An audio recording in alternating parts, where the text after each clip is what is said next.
all right, I'm attempting to provide like a high level argument on this thing, even though I know that I just need to do the research and put together an actual argument. But it rests on the definition of capitalism, an economic and political system in which a country's trade and industry are controlled by private owners for profit. And the for-profit piece is critical to my argument.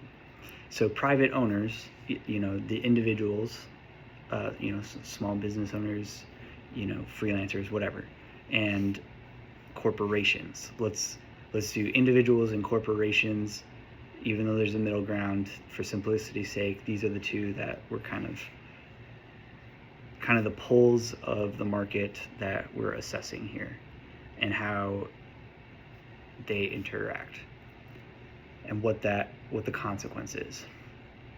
But again, for profit being a key element of my argument. And I'm not being pedantic with this. It's critical to understand, if you're advocating for capitalism as the only true, fair, and equal system for this, and if you're arguing that it gives the people control over their labor, that's just not the case. It's only the case in like theory. I digress. So for profit inherently creates inequality, because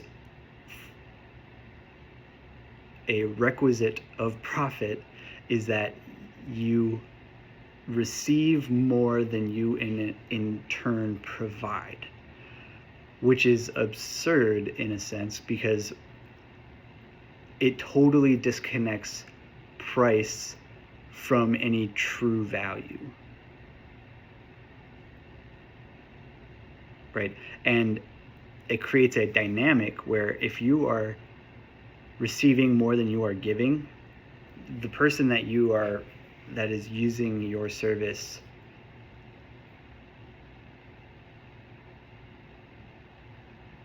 is being taken advantage of to a certain degree. It's probably not the right way to phrase it, but you get the gist. Profit inherently requires inequality, and the market is supposed to correct for this, but it doesn't.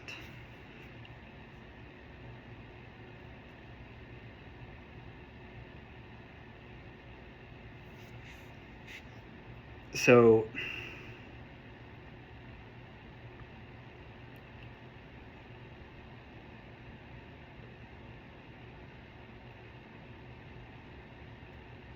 the individual versus corporation thing here.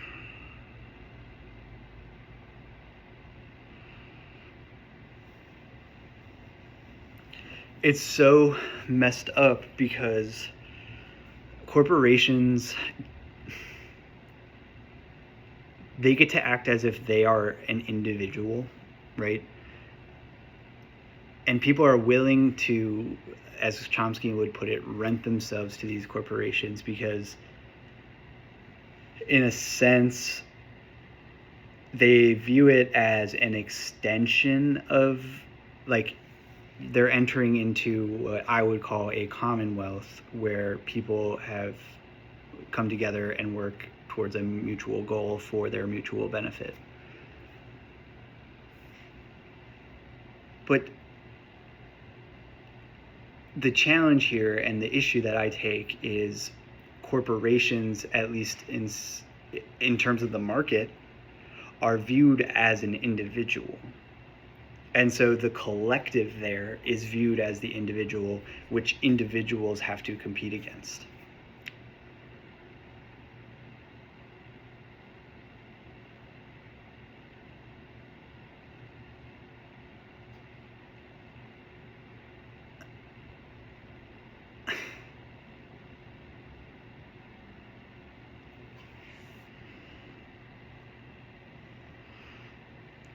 right? And if we go back to Adam Smith, and I am definitely not qualified to speak on Adam Smith too much, so I'm going to caveat with that.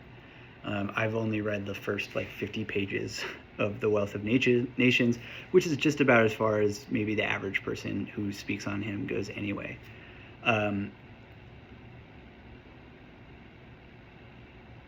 But the value of anything, the real price, as Smith defines it, is in the labor. Labor is where the real value is. And so the true value, so in a capitalist economy, labor is the value.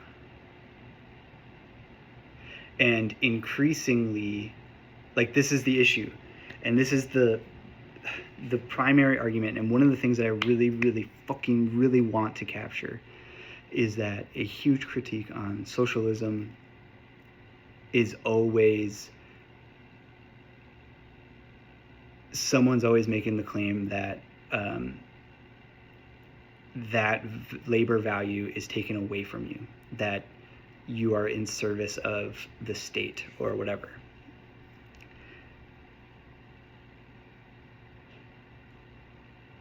Which I disagree with, and is like, in any true, in the truest sense of the concept of socialism, that's not even true. That's just not true. They advocate for laborers to have control over their labor.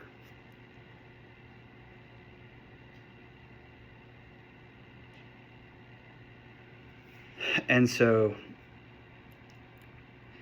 criticisms of that, it's just the fucking hypocrisy and irony and blindness to everything, or maybe intentionally ignoring it. The fact that what they fear is already occurring in this economic system right now. Capitalism takes away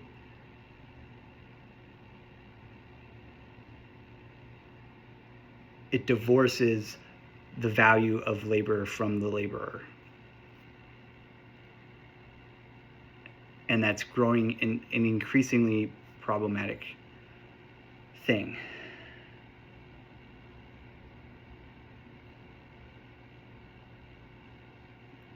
Why isn't my mind there right now?